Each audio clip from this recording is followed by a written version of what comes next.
Paige Dorian Productions, welcome to the American Glutton Podcast. Thank you, Ethan Suplee. We are going to talk about diet stuff. Yeah. Let's So, talk about it. what's happening with you? What are you feeling? What are you wanting to do? What are you struggling with? What's all of it? Okay. I feel, first of all, a little bit like anyone who's a regular listener to American Glutton has probably heard me say some version of this before. And so it feels a little bit like, I'm just being honest. It's like embarrassing. Like, oh, I'm just going to talk about my struggle again. You know what I mean? And like, why can't I get it together and keep it together? And you know what I mean? It's like, it just feels like, really, who cares about what I have to say? It's the same thing. But what I'm struggling with is just not getting back on the wagon for a long enough, consistent period of time to make a change. And so it's like, you know, as you know, your wife is my best friend. I've known her since we were pregnant with our first kids. So, 28 years now or more. And honestly, like she and I always kind of had something in common. We have a lot in common, but we always had one thing in common, which was like, oh, we wish we were skinny people. And, like having struggles with diet and exercise. And like, it was a thing that we had for the longest time. Like, for a long time. And then a few years ago, and of course, with both up and down, and one person does it for a while and another person, whatever. It's just been a struggle. But I have noticed that, over the last few years since COVID, I guess, when bunch of us went and did this diet together, Brandy has kept it off and maintained success. And I know she still has her own, mental struggles about things and wishes this and that and whatever. But when we were together just a few days ago, when you guys were in LA, I noticed Brandy had some ab muscles. And it fucked me up, like in the best way. Like, oh my God, I'm so proud of her because she is just continuing to be consistent and do it. I know she has her moments and all of that, but like it's been a couple years now, right? And then it just made me so down on myself for a second because I have had so many periods of loving and going to the gym and loving it and feeling like, oh my God, I'm doing it, or okay, not so much at the gym, but I'm eating right for months and I lost weight, and then I like, it's just that I'm struggling with the same thing I feel like I've struggled with my entire life. And so then here comes another, miracle drug of like all these, you've talked about it on the podcast now, and everybody knows about Ozempic and Wegovy and all these things. And it's like, well, I guess I should do that, right? But I might die if I take it, just like all of that. And so I looked at her and I was like, I guess I just need to go on this or some other diet thing and just, again, once and for all, like bargain with the devil. This will be the last time. Anyway, that's a very long answer. That's just part of it. No, but that's a beautiful answer. That's your answer. I want to say there were a number of things I thought to say while you were talking. One is I always thought of you and Brandy as skinny people.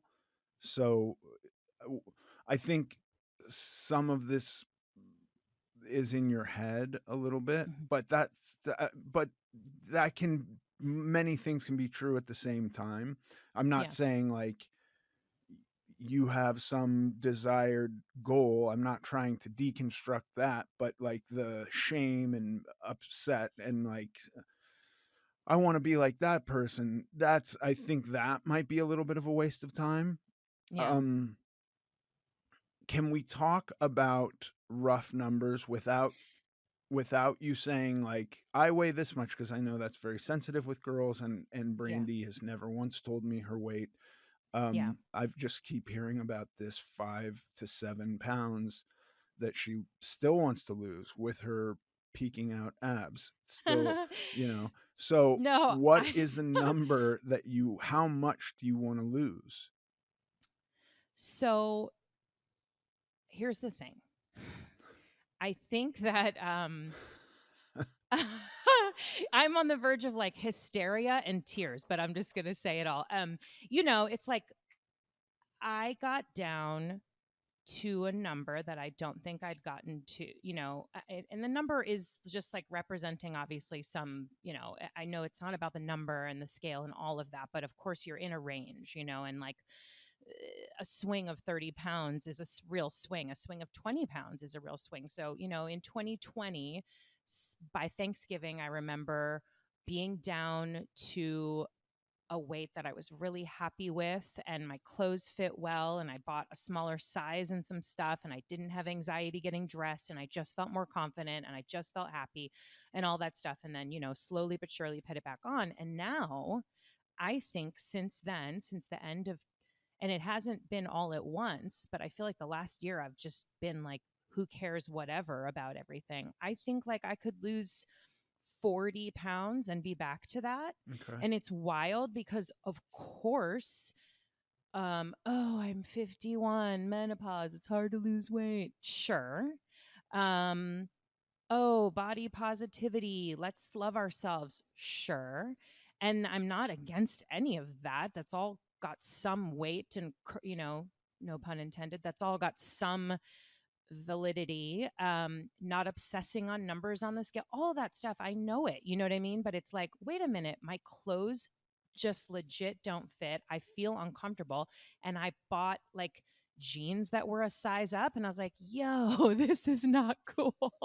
Just because, like, oh my God, I just don't feel great. I feel like I saw myself in a video on my birthday just wearing a dress I'd worn before. And I was like, oh, that's really what my body looks like from the back.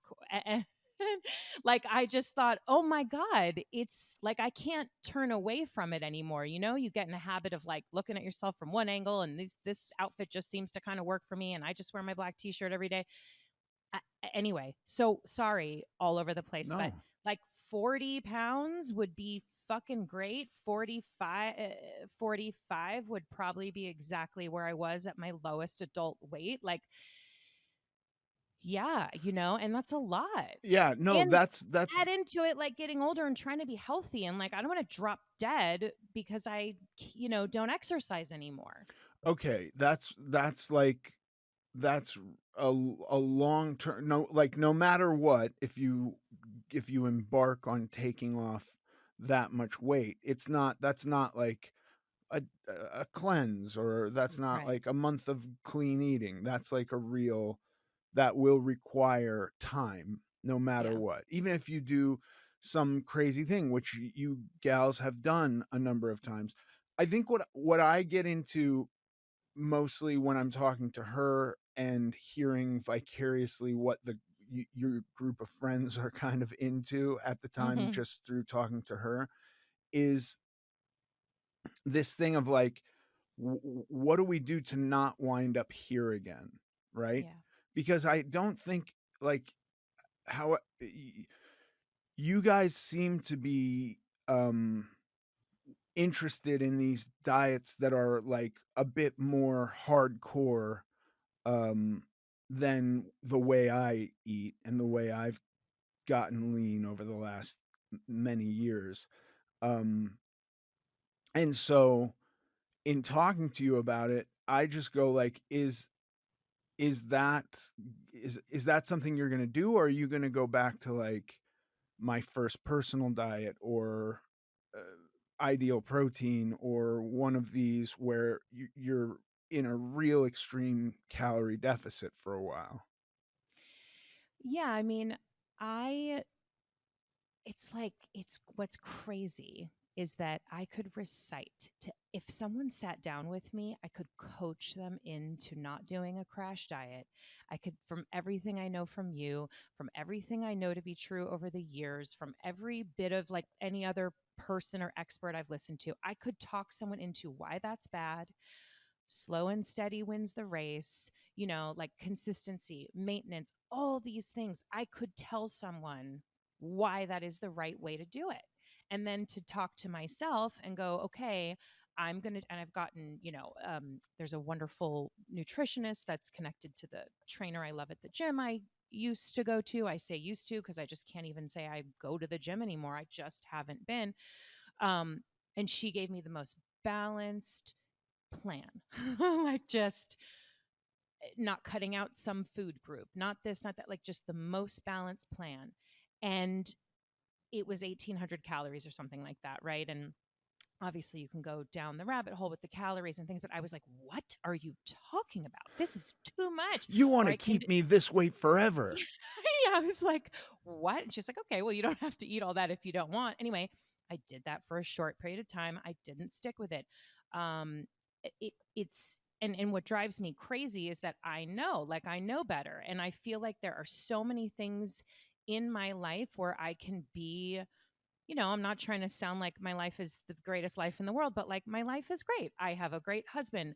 My family and friends are healthy. My son does well. My business is good. Like it's the one thing that I can't, it's like I know it and I see it and then I don't do it. And so all of this is to answer your question of like, well, I was like, I don't want to do I have a hard time doing a diet again that I did once before and stopped doing, if that makes any sense. Like I've tried to restart Ideal Protein, which is the thing we all did in 2020, a number of times. And like I did it 2 weeks ago. I was feeling so good. I announced to everybody I'm doing 30 days of this and getting my shit together.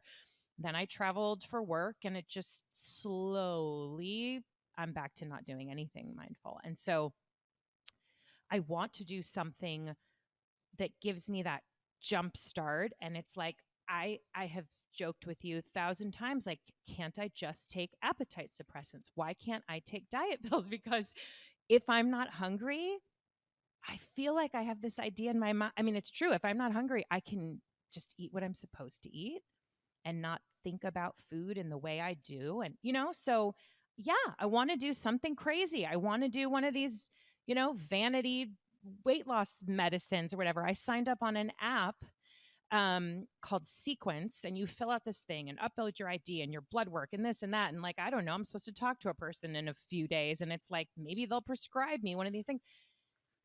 It seems also crazy to do that. Well, I think like if you're gonna do something extreme anyway, and like my worry is like you come out of that, and then what's the plan Then for what? afterwards? Like Right.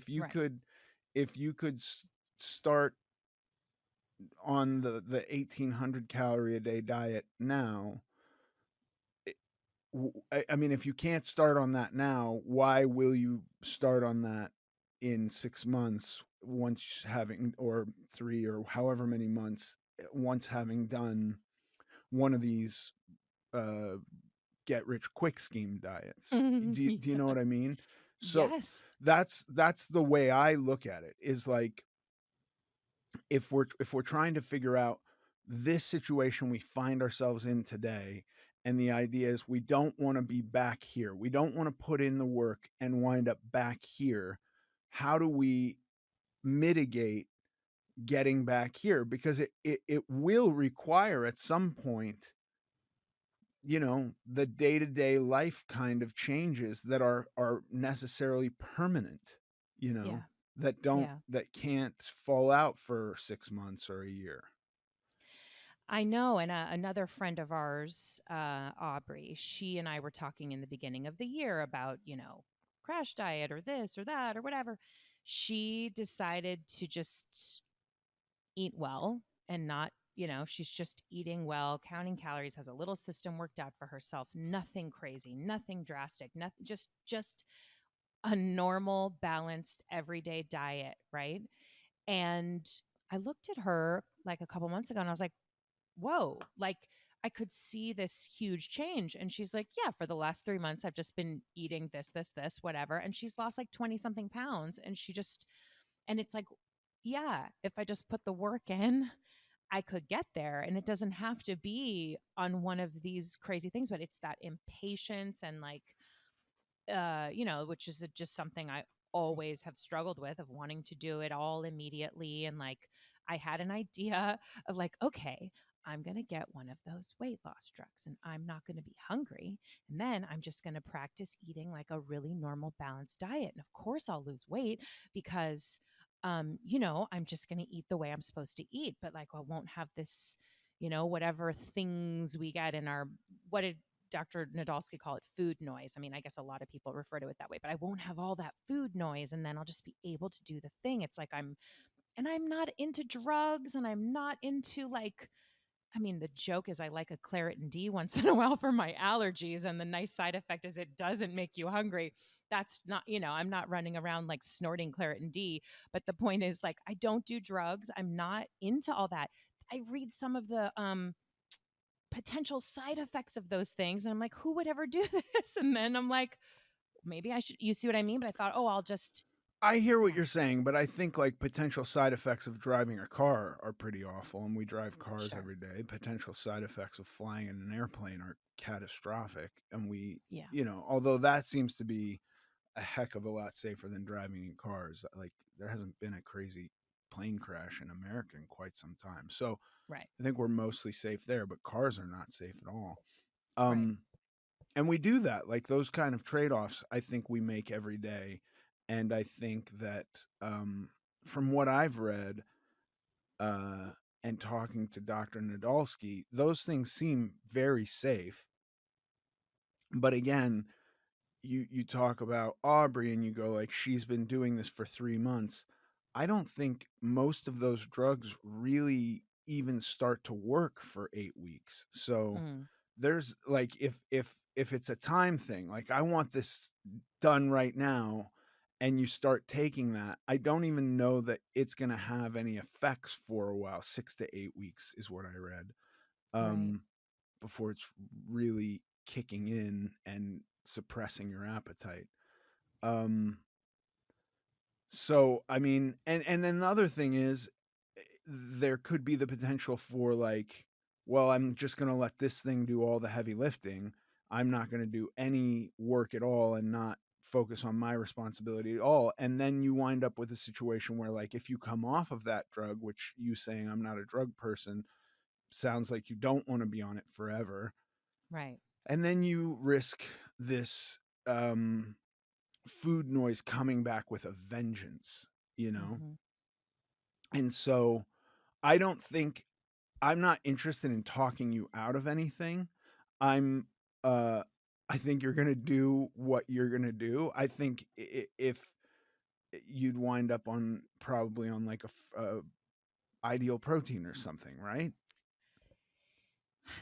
I Which mean, is very low calorie. it's just really low calorie, yeah, and you're eating their, like some packaged products, which, it's like whatever, a protein bar and a bag of some weird dehydrated something that's like a chip.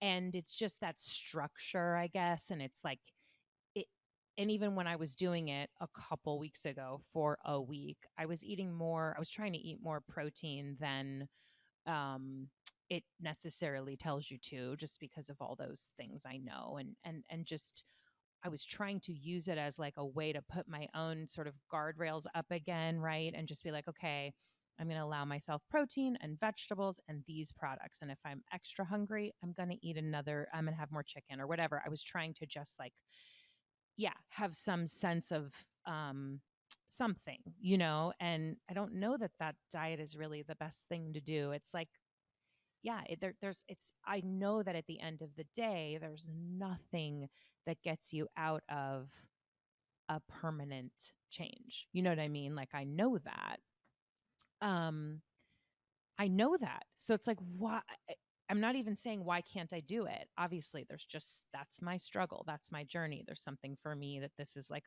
a lesson I need to learn and overcome. And you know what I mean? Like I don't have mental noise, right? About a lot of other things, but this is my thing. I don't want to keep it as my thing. I'm just saying I don't know. It's just, yeah, why can't I do it? But I've done it. I've done it before, but never kept it off. You know what I mean? Like in 2020, that was the longest time. Like I think it took a year and maybe I put like 15 pounds back on, but very slowly. And then I remember last year at my birthday feeling like not my best, but also sort of like, okay, not, I don't know. I'm probably 15. It feels like I'm 15 pounds more now than I am last year. So I'm like, well, this is not this is not a great, trend, right? For lack of a better word. Right. And I went to a doctor just for a checkup, and we were talking about diet and exercise and weight. And she was like, well, I just recommend doing it now because, as women get older, it is harder to lose. So, like, now is the time. You know what I mean? Yeah. And like, you're my friend. And, I just feel so like, I don't know. When I was in the car with you guys, I just, I was just holding back. Like, I don't want to be such a, I don't know. I just think it's like slightly embarrassing a little bit. Like, even our other friend who, you know, lost a bunch of weight, kept it off, goes to the gym for 2 hours a day because she loves it and is trying to get stronger and all that stuff. And it's just like, well, I don't know if I'm part of this group anymore. You know what I mean? Like, I feel like I'm on the, I was walking with them, with those two girls, your wife, and we were somewhere, and Paige pointed to the like a taco truck, and she's like, "Do you guys want to eat here? Do you want to eat here?" And I said, "Are you just pointing that out to me, the fat one of you guys?" And she's like, "What is happening?" But I just don't feel like I'm even part of my group of friends anymore. Do you know what I mean? And then it's crazy. I don't know. I'm just like unloading all these things. I don't know. So you're needing a change. You're ready for a Yeah, change. I am. And I just get so, I guess I just am talking myself out of doing one of those, mm, prescription things. If I'd even be approved for that, right? You have to talk to a person. And, I mean, I got approved for the conversation. So, there's that. I don't think those are hard to get approved for. Right. I think you'll get approved. So then it comes down to like you doing that. Yeah. And I don't want to talk you into doing it, but I also am Mm. not here to talk you out of doing anything. I think a more interesting conversation is figuring out what you're going to do and what you want to do, and then how you could make it sustainable and more beneficial in the long run than just, you know, starving yourself on one of those crazy programs for 3 months, which I think is silly, Yeah. or doing one of these prescription things and also just letting that do all the work, because then when you go off of it, what have you gained? You haven't gained any habits or anything, you know? Right. Well, yeah, because if I'm not hungry, chances are I won't eat, like I just won't. And and then, that just slows your whole, I don't even know how that is supposed to help you, but it's, yeah, it's, Well, it's I like heard you some, said, like you want to take appetite suppressants. It's right. just it is an appetite suppressant. It just, I think, is affecting different channels than, you know, fen or whatever there is one legal version of phenyl something that's available Hmm. now, and it does, it's like a toned down fen, I think, but it's got, Yeah. it's basically like a little bit of an upper, and it curbs your appetite in that way. And Hmm. these things are just maybe better for your I think slightly more healthy somehow. These other Yeah. ones, the Yeah. semiglutides, um, somehow they seem less taxing on your circulatory system and your heart and stuff like that. Right. Yeah, I mean, even, I joke, but even a Claritin D, your heart is racing and you feel, I'm not trying to give anyone any ideas about taking Claritin D for off label use. I'm just saying I have had allergies. I've taken it and been like, wow, I'm not hungry at all, but you feel really amped up. Right. Um, so yeah, I know that. And I just keep coming around to like, I'm gonna have to make a permanent change eventually. So, and if I'm not, it's like, if I'm not doing anything about it now, I'm just not being mindful about really much, right? Then, and I'm not exercising, yes, I have somewhat of an active life when I'm working on set and we're running all over the place. That's fine. It's not like I sit at a desk all day every day, but that's the different, than just intentionally moving every day. So if I'm not doing all those things now, but I'm gonna have to, I just know that I just know myself, and like, yeah, what's gonna be the difference in 3 or 6 months if I just I'm talking myself out of it. So yeah, the deeper question is just like, what am I gonna do? Well, yeah, what are you gonna do? Because I don't. I'm not convinced you're not gonna wind up on one of the diets that you've done that you've had success with. Yeah. You know, No, I know. I mean, and are we those were terrifically hard? Like, is your life miserable while you're doing that? um interesting. I mean, uh not not once I'm in the groove of it. Of course, in the beginning it's a bit miserable of trying to like break the little habits of whatever, eating in bed at night or snacking, or making sure I eat and not just letting my whole day go by with coffee, or I'm so erratic about what I'm doing. So yes, in the beginning it is, and then I suppose, like when the results start to take place, when there starts to be some loss of weight, some feeling of sleeping better, or some, whatever it is, when that starts happening, then that outweighs the feeling of like, oh, I want to go out to dinner with everybody. Or, and actually, if we're just talking about ideal protein, that diet's kind of easy to go out to dinner. You just eat protein and vegetables and a salad. Like, it's not that hard. What actually threw me totally off when I was doing it a couple weeks ago and I was feeling good, I went to New York for work and was doing it and everything was fine. I went for drinks with a colleague and I was like, I'm just going to have vodka without something else in it because it's, going to be less calories and whatever. And I didn't eat anything crazy that night. And then I went out the second night, did the same thing with a different person, but then ate something she ordered and this and that. And the next thing I know, just wasn't doing it anymore, So it was actually the alcohol that like threw me off, because it just makes you not care. Yeah, I think that alcohol while dieting would be really really tough. Yeah. 'Cause once your inhibitions go at all, then it's just like I just want to have fun now. Yeah. Yeah. And you just think it doesn't, nothing matters, like the littlest bit of like alteration of your, sense of whatever, right and wrong or conscious or whatever, your conscience goes away.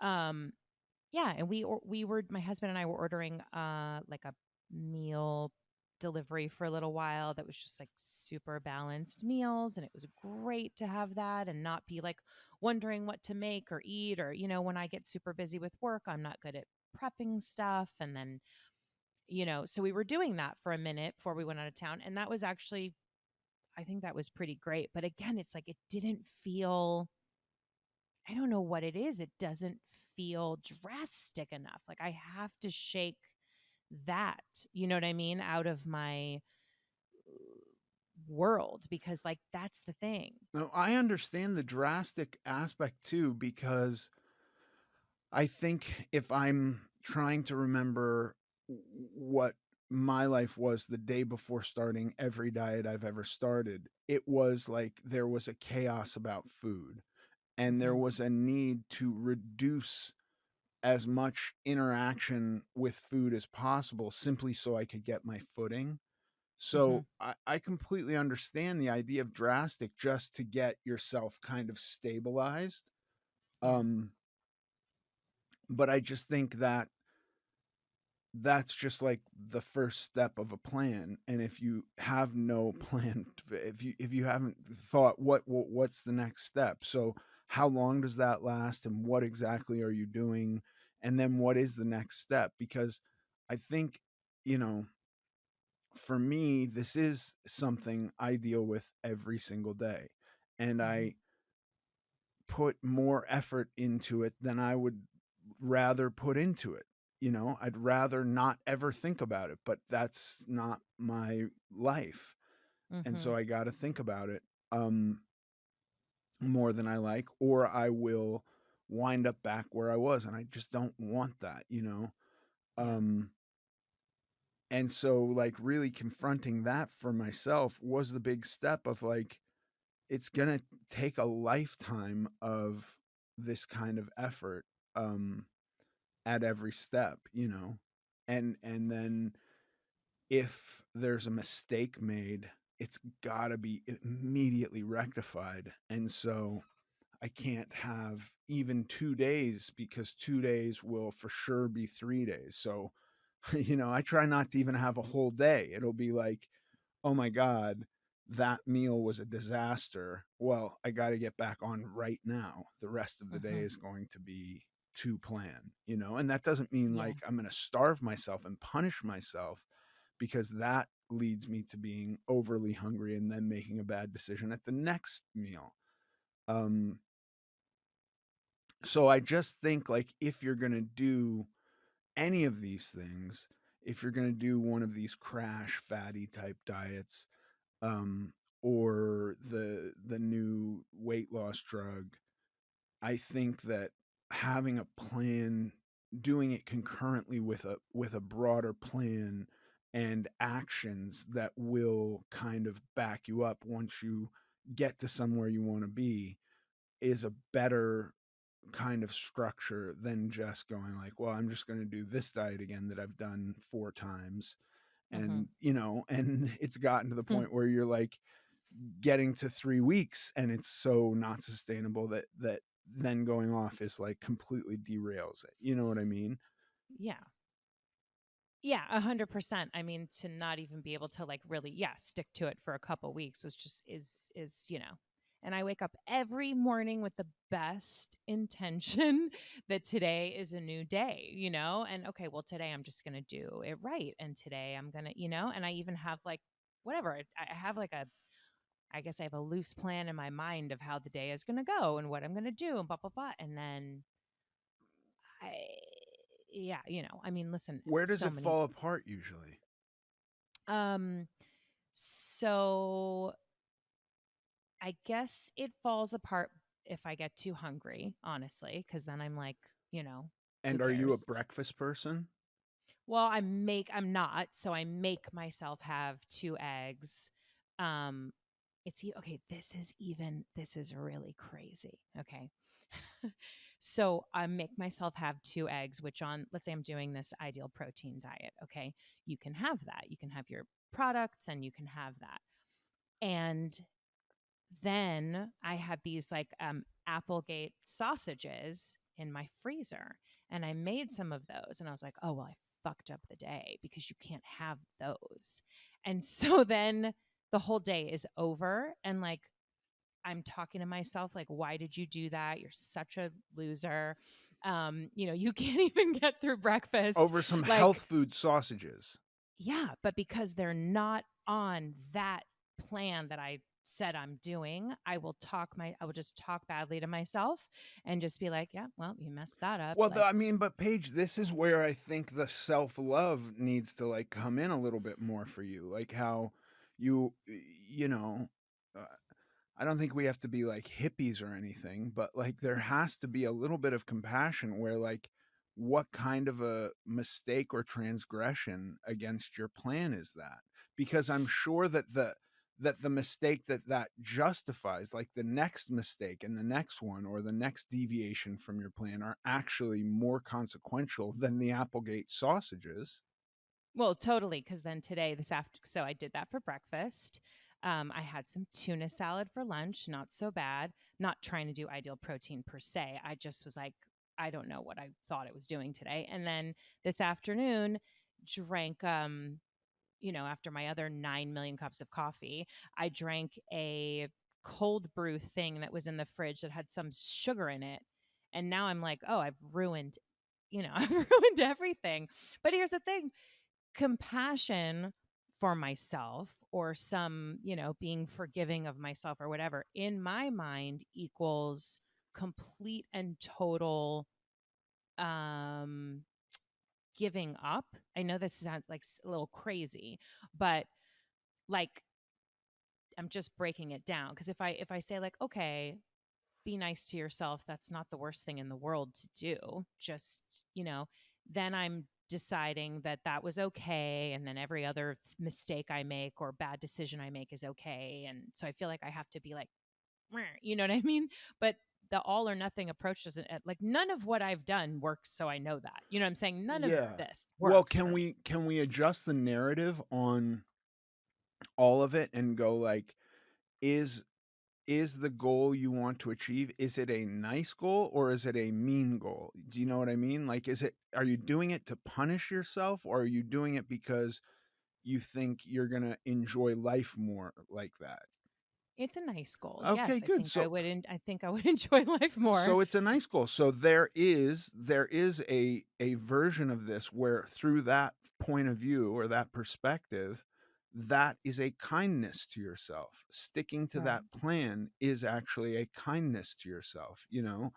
And so Mhm. therefore when you get down the line of like the voice telling you that kindness is, doing whatever you want, that's actually driving you away from the goal. So it might actually be like a passive aggressive mother-in-law, Yeah. who's like saying, how clean you keep your house when really, they're saying that your house is a mess. Like one of those things where it sounds nice, but it's not. Mhm. You can get the vibe that like they're saying the words right, but like you're getting an icky feeling. If you get the icky feeling from the voice telling you that kindness is to deviate from the plan, then I think, look, it's all up to us how we want to view this. And I think Yeah. that um, we will have more success. I believe I've had more success in my life when I'm rooting for myself and Mm. less when I'm trying to harm myself, you know? Yeah. Eh, It's actually, I might be having a realization right now in this moment with this what you're saying, because yeah, the amount of like